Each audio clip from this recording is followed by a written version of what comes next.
Como o Pentateuco foi formado? Existe algo realmente que comprova que Moisés escreveu o Pentateuco? Existem teorias que falam o contrário? Se você quer saber mais, fica até o final desse vídeo.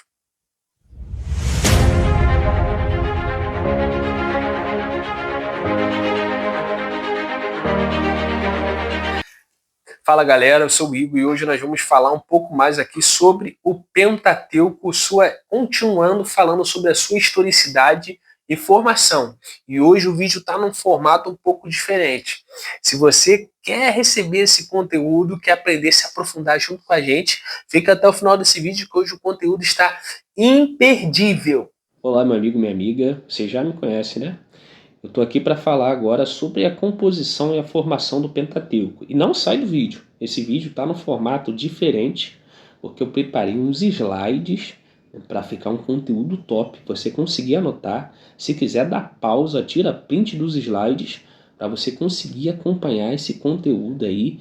A ideia é você estudar junto a Bíblia junto com a gente, tá bom? Então vamos lá, fica até o final desse vídeo que hoje o conteúdo está top. Vamos falar sobre a composição e formação do Pentateuco. Eu vou bater a teoria documental e as fontes do Pentateuco. Existem fontes do Pentateuco. A gente vai falar sobre isso aí. Vamos lá, vamos começar por uma introduçãozinha, né? E se você quiser, pode tirar print. O entendimento dos textos bíblicos depende também do conhecimento dos ambientes e contextos sociológicos que foram responsáveis por suas composições e conservação. E nesse sentido não se deve perder de vista que a arte da escrita na antiguidade, via de regra, era reservada às elites políticas e econômicas. Vamos lá. Eu estou usando como base aqui o livro de Arte Júnior e de alguns teólogos que eu vou citar durante os nossos vídeos, alguns documentários, tá bom? E isso que eu estou falando aqui não quer dizer que está descredibilizando a autoria do Pentateuco a Moisés, até porque Moisés pertencia a essa elite política. Se lembra que ele foi criado lá como filho da filha de Faraó? Ele teve todo esse conhecimento e isso foi o propósito de Deus também, tá bom? Essa inclusão nele no Egito, na alta classe, tem um propósito de Deus ali, preparar ele para escrever um dos livros mais importantes da Bíblia, a Torá ou o Pentateuco. No caso de Israel, os contextos que redigiram e transmitiram a literatura sagrada e profana foram a escola. Quando eu falo profano aqui, tá? Eu não estou falando algo de pecado, estou falando algo que não se enquadra no sagrado, algo secular, tá bom, gente? Só para questão aí de conhecimento. Foram a escola, o palácio, o templo e mais tarde as bibliotecas privadas. Então vou falar um pouco mais sobre esses três pontos aqui. Porque mesmo, por exemplo, eu acredito na autoria mosaica. Mas até nós que acreditamos na autoria mosaica, por exemplo, não tem como ele ter escrito a sua morte. Então, com certeza, houve edições e adições posteriores. Isso não retira a autoria mosaica, não descredibiliza a sua autoria, muito menos o Pentateuco, tá bom? Essas adições e edições posteriores.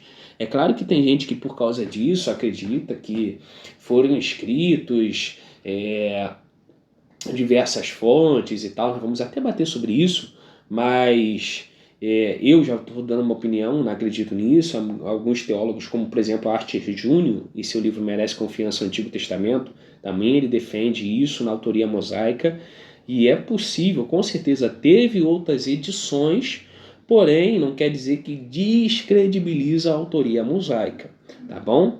E eu vou falar aqui dos ambientes principais de literatura, né? Que eram a escola, que nós vamos ter escola de profetas, escolas rabínicas, tá bom? O palácio, porque o palácio do rei tinha um livro das crônicas, tinha os cronistas, pessoas, e os profetas que eram responsáveis por escrever, tá bom? E o templo, tá bom? e mais tarde vão ter as bibliotecas privadas. Vamos lá.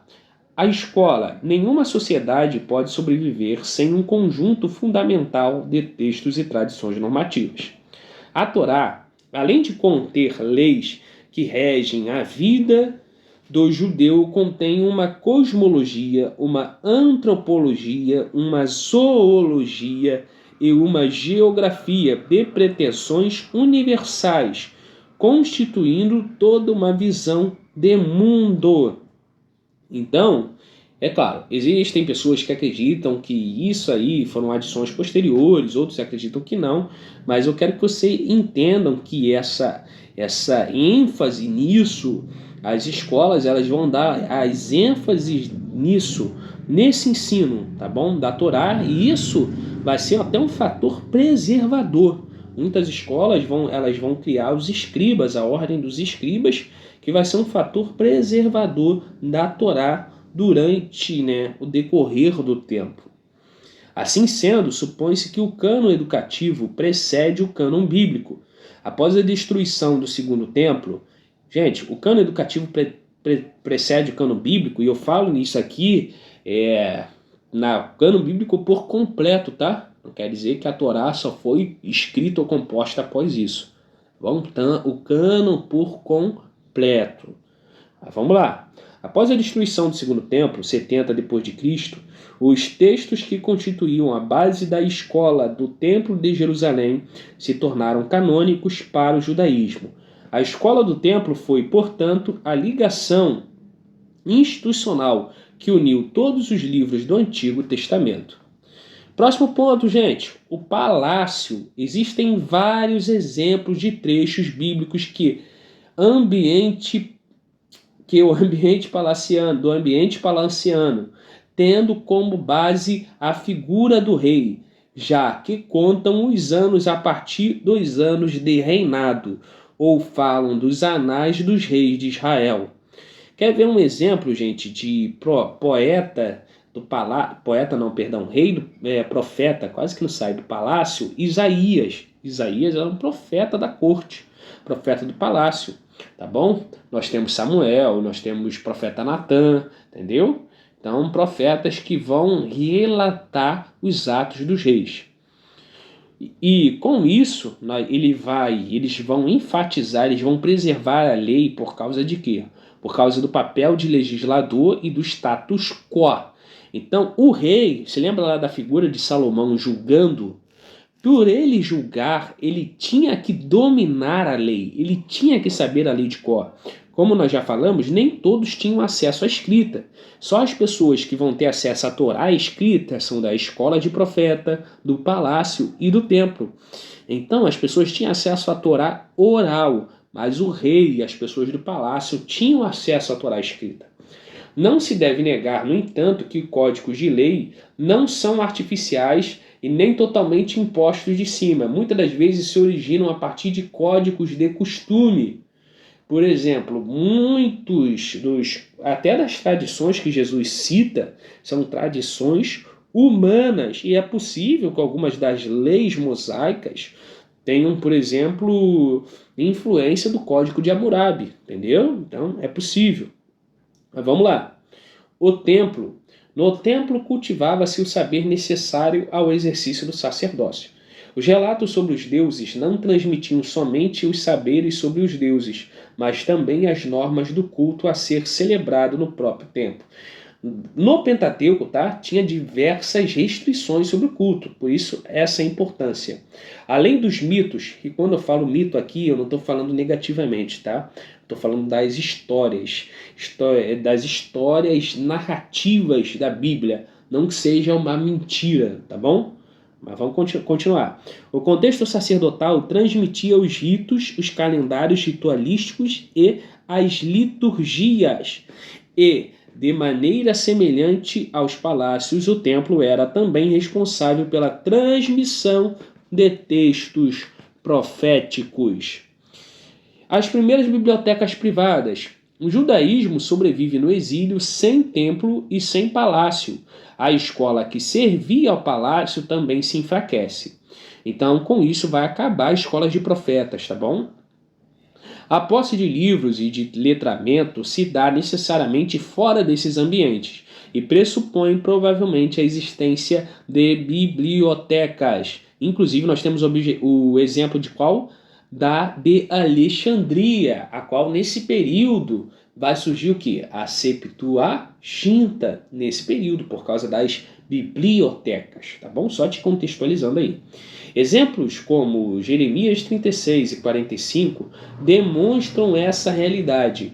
O autor cita exemplos de bibliotecas privadas no Antigo Oriente, desde pelo menos o século 7 a.C. Daí a possibilidade de os judeus terem também montado bibliotecas privadas para preservar sua cultura e passado. A formação do Pentateuco, vamos dar uma introdução, uma pequena introdução aí, e hoje esse episódio é só um dos primeiros, tá? É só para introduzir mesmo. A exegese histórico-crítica e a própria exegese judaica têm um pressuposto comum. A Torá é a pedra angular da Bíblia hebraica, da qual dependem as duas outras partes da mesma, os profetas e os escritos, e o centro da revelação divina.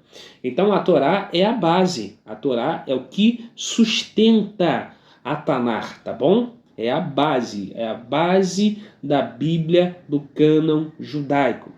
E é por isso que a exegese crítica se preocupa especialmente em tentar explicar o processo de formação desse conjunto de livros.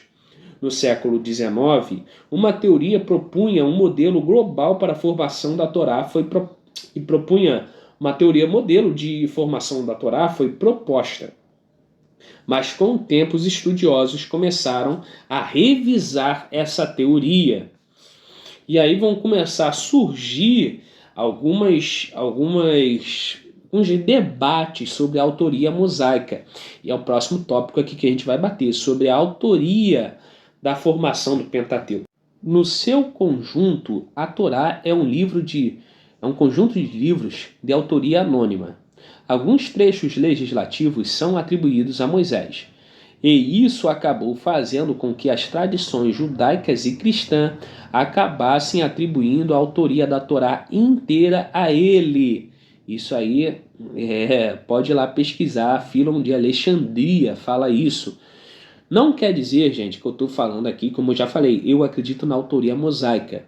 Mas até as pessoas que descredibilizam a autoria mosaica do Pentateuco como um todo, elas entendem que grande parte das legislações são de autoria mosaica, tá bom? E aí vão se dividir a autoria mosaica entre autoria normativa e autoria de composicional. O que é normativa? Normativa é que pessoas comporam o Pentateuco, mas a autoria normativa, de grande parte, a autoridade é de Moisés. Moisés que começou e os editores posteriores terminaram. E a autoria composicional é que Moisés compôs todo o Pentateuco ou grande parte dele, tá bom? Mesmo sendo terminado talvez depois por adições posteriores, foi ele que compôs todo o Pentateuco. Essas duas visões credibilizam a autoria a Moisés, a Torá, o Pentateuco. E existem aqueles que descredibilizam, nós vamos falar disso também. Mas até esses que descredibilizam reconhecem a autoria das leis mosaicas e judaicas da parte de Moisés. O próprio relato de Moisés em Deuteronômio 34 impede que ele seja o autor de todo esse conjunto de texto. Como eu já falei, não tem como Moisés ter escrito todo o Pentateuco, tá bom?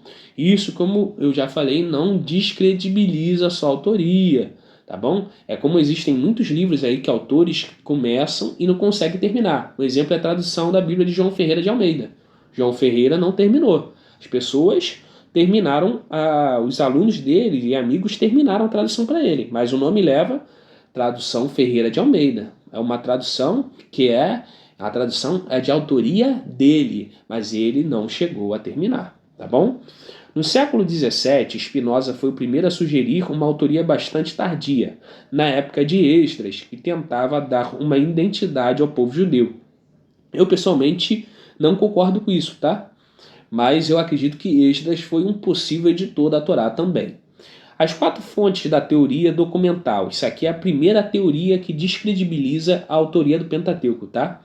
Pode-se dizer que hoje, de forma geral, considera-se, segundo a teoria documental, que o Pentateuco foi composto a partir, olha essa palavra aqui, composto, ou seja, ele bate contra essa teoria composicional e a autoria normativa também. Composto a partir de 4 fontes. As 2 primeiras, as mais antigas, surgem por volta do século X e 9 a.C., época da primeira normatização do hebraico. Nós temos a Javista, que é conhecida como J, e a Eloísta, que também dizem, fazem a nomenclatura de E, a letra E. As Javistas são relatos de diversas épocas, tendo sua origem em Judá, no sul do antigo Israel, e em geral se refere a Deus como Iavé. E a Eloísta, relatos de diversas épocas, com sua origem em Efraim, no norte do antigo Israel. Geralmente se refere a Deus como Elohim. As próximas fontes: Deuteronômica e sacerdotal. Deuteronômica D, sacerdotal é tido como P. Deuteronômica está ligada aos círculos de ensino doutrinal e geralmente apresenta longos discursos reguladores. Seus textos se encontram no Deuteronômio e outros pontos do Pentateuco. Sua origem remonta ao norte e ao sul, mas principalmente ao norte. Sua forma redacional final data da época do exílio. Sacerdotal, P em inglês do alemão Priest, esse cara aí, é a fonte elaborada pelos grupos sacerdotais que estiveram diretamente envolvidos no processo de redação, compilação final da Bíblia hebraica, principalmente no período após o exílio. Então, para eles, essa fonte surgiu após o exílio, tá bom? Vamos para a próxima teoria, teoria composicional e conflitual. Também considera o pós-exílico como o período fundamental para a forma final do Pentateuco. Essa teoria considera o produto final do Pentateuco como resultado de um diálogo conflituoso entre as fontes deuteronômica e sacerdotal. A fonte deuteronômica quer lembrar que as histórias de Abraão e do Êxodo são os 2 pilares da relação entre Iavé e Israel, e que esses pilares permanecem estáveis apesar da catástrofe do exílio. Já a fonte sacerdotal insiste no culto e nas instituições apresentadas como um dom de Iavé.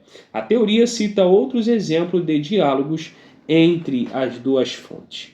Mas vamos lá, Igor. Qual é a sua opinião? A minha opinião, autoria mosaica, filho. Apesar das inúmeras teorias de edição ou composição, grande parte dos teólogos e historiadores concordam na autoria mosaica do Pentateuco, da Torá, seja ela normativa ou composicional. Normativa, como eu já falei, autoria legal de Moisés. Composicional, autoria plena, tá bom? Versículos que atribuem o Pentateuco a Moisés. Êxodo 24. Vou falar agora na Bíblia, filhão, provando que Moisés é o autor do Pentateuco. Êxodo 24:4. E Moisés escreveu todas as palavras do Senhor. Vamos lá. Êxodo, Deuteronômio 31:9. E Moisés escreveu esta lei e deu ao sacerdote. Em Números 33:2, Moisés escreveu as suas saídas conforme o mandato do Senhor. Josué 8:31, como Moisés, servo do Senhor, ordenou aos filhos de Israel, conforme está escrito no livro da lei de Moisés. João 5:46 a 47. Porque se vós cresceis em Moisés, creríeis em mim, porque de mim escreveu ele. Quem está falando aqui? O próprio Jesus, que Moisés escreveu dele. Aonde? No Pentateuco. Jesus atesta que Moisés escreveu sobre ele, uma possível alusão ao Pentateuco. Vamos lá, gente. continuem. Eu quero que você fique ligado aí, porque o nosso vídeo está continuando e os nossos próximos episódios estão imperdíveis. E aí, gostou desse vídeo? Não esqueça de deixar o seu like, hein? Comenta aqui o que você achou. Comenta aqui sua opinião. E se quiser estudar a Bíblia comigo, tem um link aí na descrição do nosso curso de Introdução à Bíblia, que você vai estudar a Bíblia de Gênesis a Apocalipse comigo. Não esqueça de se inscrever para não perder os próximos conteúdos, hein? Deus abençoe sua vida. Graça e paz.